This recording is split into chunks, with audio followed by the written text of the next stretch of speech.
નમસ્કાર દોસ્તો, સ્વાગત છે આપ સર્વનું તમારી પોતાની YouTube channel ocean coaching classes પર। મિત્રો, આજે આપણે ધોરણ 8ની જે સ્વઅધ્યયન પોથીનો ભાગ 5 છે તે ભાગ 5ની અંદર આપણને જે વિજ્ઞાન વિષયનો પાઠ નંબર 8 આપેલો છે બળ અને દબાણ, તેનું સંપૂર્ણ સોલ્યુશન આપણે આ વિડીયોની અંદર જોવાના છે। મિત્રો, અહીંયા તમે જોઈ શકો છો કે આ જે બળ અને દબાણ પાઠ છે તેની સહિત વિજ્ઞાન વિષય અને વિજ્ઞાન સહિત દરેક વિષયના દરેક પાઠના જે સંપૂર્ણ સોલ્યુશન છે આ સ્વઅધ્યયન પોથીના તે આપણી ચેનલ ઉપર મુકાઈ ચૂક્યા છે અને એની જે પીડીએફ છે તે આપણી એપ્લિકેશન ઉપર મુકાઈ ચૂકી છે। તો જરૂરથી આ વિડીયો અને પીડીએફનો અભ્યાસ કરી લેજો, જે તમારી સ્વઅધ્યયન પોથીના અભ્યાસ માટે અને પરીક્ષાની તૈયારી માટે તમને ખૂબ જ ઉપયોગી સાબિત થશે। તો દરેક વાલીઓએ, વિદ્યાર્થીઓએ, શિક્ષક મિત્રોએ અવશ્ય આ જે સ્વઅધ્યયન પોથી છે તે મેળવી લેવી। ચાલો દોસ્તો, તો શરૂ કરીએ આપણે વિજ્ઞાન વિષય પાઠ 8 સ્વઅધ્યયન પોથીમાં બળ અને દબાણનું સંપૂર્ણ સોલ્યુશન। ચાલો, સર્વપ્રથમ આપણને આપ્યું છે કે પ્રશ્નોના જવાબ આપો। એમાં પહેલો સવાલ, ચિત્રમાં સ્થિર હોય તેવી અને સ્થિર ન હોય તેવી વસ્તુઓનું વર્ગીકરણ કરો। ચાલો, તો આ ચિત્ર ઉપરથી જોઈએ। સર્વપ્રથમ સ્થિર હોય તેવી વસ્તુઓ, તો એમાં આવશે ઝાડ, બગીચો, ફૂલ, છોડ। સ્થિર ન હોય તેવી વસ્તુ, તેમાં હિંચકો, હિંચકા ખાતી છોકરી, ઝાડે લટકતું સસલું, રમતા બાળકો, ઝાડ પર બેઠેલો છોકરો અને અભ્યાસ કરતા છોકરા છોકરી વગેરે।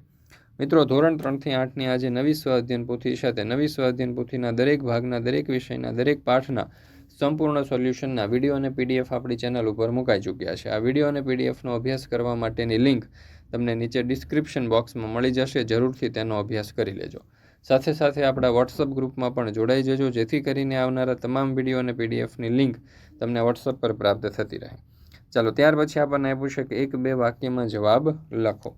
એમાં પહેલો સવાલ, તમે શોરૂમ, રેસ્ટોરન્ટ કે અન્ય કોઈ જગ્યાની મુલાકાત લો છો, ત્યાં દરવાજા પર અંદર જવા માટે પુશ અને બહાર નીકળવા માટે PULL શબ્દ જોવા મળે છે। તો આ શબ્દો કઈ ક્રિયા સૂચવે છે? તો પુશ એટલે કે ધક્કો મારવો અને પુલ એટલે ખેંચી કાઢવું।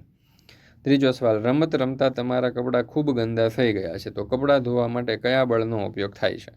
તો જવાબ આવશે કે કપડાં ધોવા માટે કપડાં હાથ વડે ધોવાથી સ્નાયુ બળનો ઉપયોગ થશે।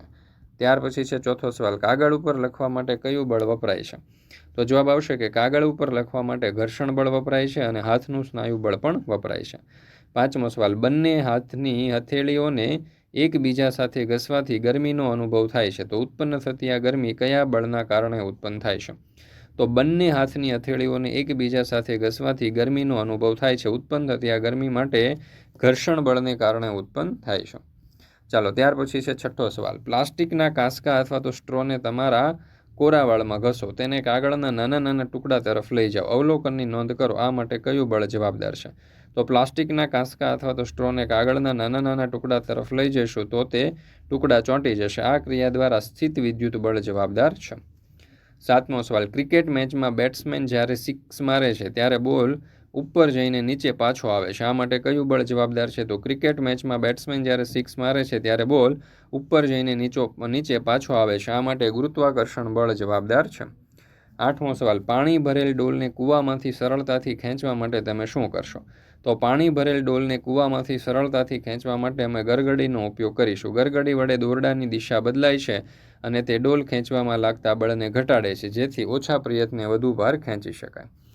નવમો સવાલ, કાર, સ્કૂટર, બાઇક વગેરેના ટાયરમાંથી હવા ભરતી વખતે હવાનું દબાણ માપવા માટે કયા સાધનનો ઉપયોગ કરવામાં આવે છે? શિક્ષક સાથે ચર્ચા કરી અને નોંધો। તો કાર, સ્કૂટર, બાઇક વગેરેના ટાયરમાં હવા ભરતી વખતે હવાનું દબાણ માપવા માટે મેનોમીટરનો ઉપયોગ કરવામાં આવે છે। ત્યાર પછી છે 10મો સવાલ, વ્યવહારિક જીવનમાં હવાના દબાણને લીધે આપણા કામ થતા હોય તેવા ઉદાહરણની નોંધ કરો। તો કાર, સ્કૂટર અને બાઇકના ટાયરમાં હવાના યોગ્ય દબાણને કારણે વાહનો સરળતાથી ચાલી શકે છે। ફુગ્ગો ફૂલાવાની ક્રિયા પણ હવાના દબાણને લીધે થાય છે। એર બ્રેધર, પંપ અને વેન્ટિલેટર જેવા મેડિકલ સાધનો હવાના દબાણોનો ઉપયોગ કરે છે। ત્યાર પછી છે વૈજ્ઞાનિક કારણ સમજાવો, જેમાં 11મો સવાલ, ફૂલાવેલા ફુગ્ગાને બે હાથ વચ્ચે દબાવતા ફુગ્ગાના આકારમાં ફેરફાર થાય છે।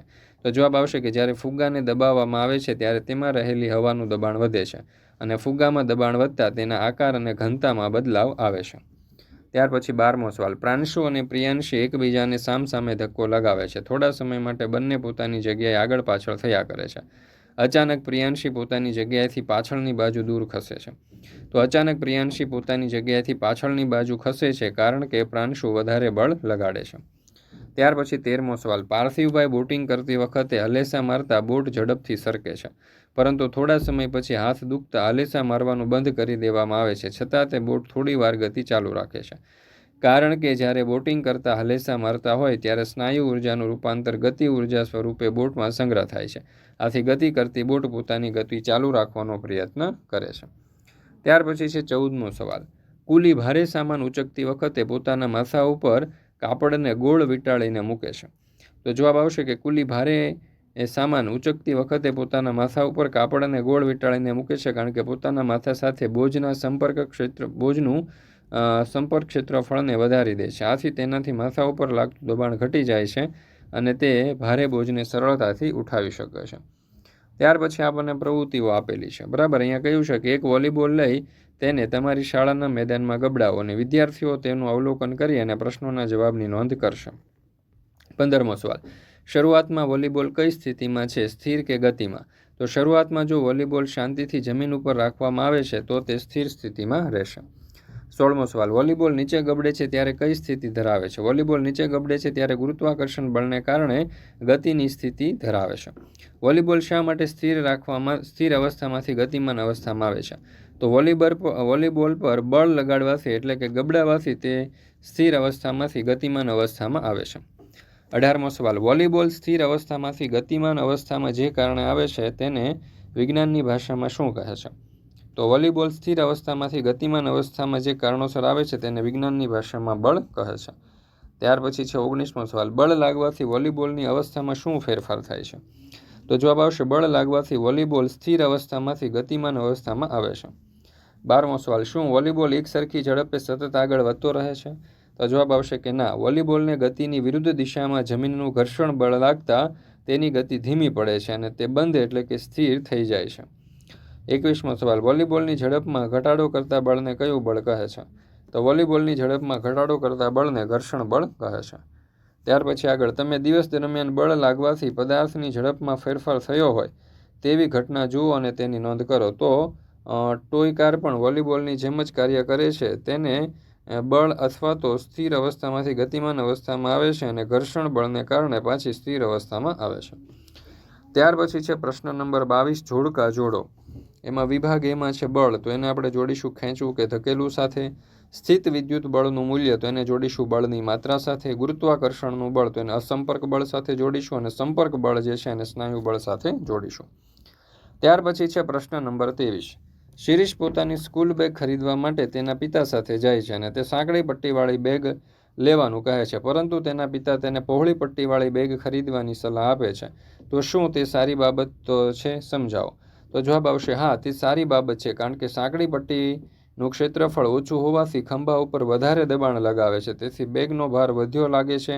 અને જો પહોળી પટ્ટીવાળી બેગ ખરીદશે તો ક્ષેત્રફળ વધારે હોવાથી ખંભા ઉપર લાગતું દબાણ ઘટશે. આથી તેના પિતા તેને પહોળી પટ્ટીવાળી બેગ ખરીદવાની સલાહ આપે છે. ત્યાર પછી 24મો સવાલ, આકૃતિમાં દર્શાવેલા મુખ્ય 3 છિદ્રો ABC ધરાવતા નળાકારમાં પાણી ભરેલું હોય તો કયા છિદ્રમાંથી પાણી સૌથી વધારે દૂર ફેંકાશે? શા માટે? તો જવાબ આવશે કે એ છિદ્રમાંથી વધુ પ્રમાણમાં પાણી બહાર નીકળશે, કારણ કે નીચેના છિદ્રમાં પાણીનું દબાણ વધારે રહેશે, તેથી એ છિદ્રમાંથી પાણી વધારે દૂર ફેંકાશે. ત્યાર પછી 25મો સવાલ, એક ઈંટને 3 જુદી જુદી રીતે ટેબલ ઉપર મૂકેલ છે, તો ટેબલ ઉપર ઈંટ દ્વારા લાગતું બળ તો સી સ્થિતિ જે છે એની અંદર મહત્તમ હશે. ત્યાર પછી છે 26મો પ્રશ્ન, આપેલા 4 પાત્રમાં પાણી ભરેલ છે, તો ચારેય પાત્રોના તળિયે પ્રવર્તતા દબાણ વચ્ચે સંબંધ કયો છે? તો સૌથી વધારે દબાણ બીમાં હશે, ત્યાર પછી એના કરતાં ઓછું સીમાં, એના કરતાં ઓછું ડીમાં અને એના કરતાં ઓછું એમાં. ત્યાર પછી છે પ્રોજેક્ટ કાર્ય. એમાં સાધન સામગ્રી આપેલી છે કે 2 ગજિયા ચુંબક, સસલું, ઘાસ, કુલ્ફી અને છોકરીનું ચિત્ર.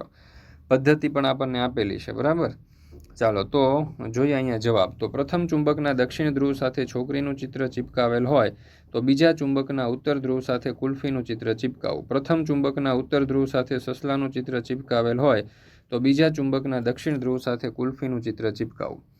28મો સવાલ, સાધન સામગ્રી, સાંકડા મોઢાવાળી બોટલ અને ચોકનો ટુકડો. તો જોઈએ પદ્ધતિ. એક સાંકડા મોઢાવાળી બોટલ લો, બોટલના મુખમાં આકૃતિમાં બતાવ્યા પ્રમાણે ચોકનો ટુકડો મૂકો, ચોકના ટુકડાને ફૂંક મારીને બોટલમાં ધકેલવાનો પ્રયત્ન કરો, અવલોકનની નોંધ કરો. તો જો ચોકનો ટુકડો પાછો બહાર આવશે, કારણ કે ફૂંક મારતા અંદરની બાજુ દબાણ વધે છે, આથી હવા ગતિમાં આવે છે અને ચોક અંદર જવાને બદલે બહાર આવે છે.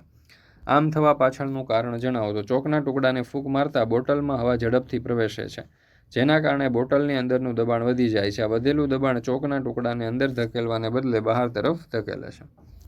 ત્યાર પછી છે સાધન સામગ્રી. એમાં છે એક સ્ટ્રો, કાતર, પાણી અને વાટકી. પદ્ધતિ આપણને આપેલી છે. એક લાંબી સ્ટ્રો લો. સ્ટ્રોને આકૃતિમાં દર્શાવ્યા પ્રમાણે કાતર વડે વી આકારમાં કાપો. આકૃતિમાં દર્શાવ્યા પ્રમાણે સ્ટ્રોના નાના છેડાને પાણી ભરેલી વાટકીમાં ડૂબાડી અને ફૂંક મારી અવલોકન કરો તથા તેની નોંધ કરો. તો જોઈએ, ફૂંકની થોડી જ અસર પાણી ઉપર જોવા મળે છે અને તેના કારણે અવાજ ઉત્પન્ન થાય છે. ત્યાર પછી 30મો સવાલ. તમે દિવસ દરમિયાન કઈ કઈ ક્રિયાઓમાં બળનો ઉપયોગ કરો છો તેની યાદી તૈયાર કરો. તો સવારે પથારીમાંથી ઉઠવું, ટૂથબ્રશ કરવા માટે, પાણીનો મગ ઉંચકવા, બેગ અથવા તો પુસ્તકો ઉંચકવા, સાયકલ ચલાવવા, ખેતી અથવા તો ગાર્ડનિંગ કરવા, ફળ અથવા તો શાકભાજી છોલવા અથવા કાપવા, દરવાજો બંધ કરવા અથવા ખોલવા, લખાણ કરવા અથવા તો ડ્રોઈંગ કરવા માટે. તો મિત્રો, અહીંયા આપણે આજે આપણી સ્વ અધ્યયન પોથી છે વિજ્ઞાન વિષયની, તેનો આ પાઠ પૂર્ણ કરીએ છીએ. ફરી મળીશું આપણે સ્વ અધ્યયન પોથીના એક નવા પાઠના સંપૂર્ણ સોલ્યુશન સાથે. મિત્રો, આપણી આ ચેનલ ઉપર જે વિજ્ઞાન વિષયની સ્વ અધ્યયન પોથી છે તેના દરેકે દરેક પાઠના સંપૂર્ણ સચોટ સોલ્યુશન જે છે તે મુકાઈ ચૂક્યા છે, જે તમારી પરીક્ષા માટે અને સ્વ અધ્યયન પોથીના અભ્યાસ માટે ખૂબ જ ઉપયોગી સાબિત થશે.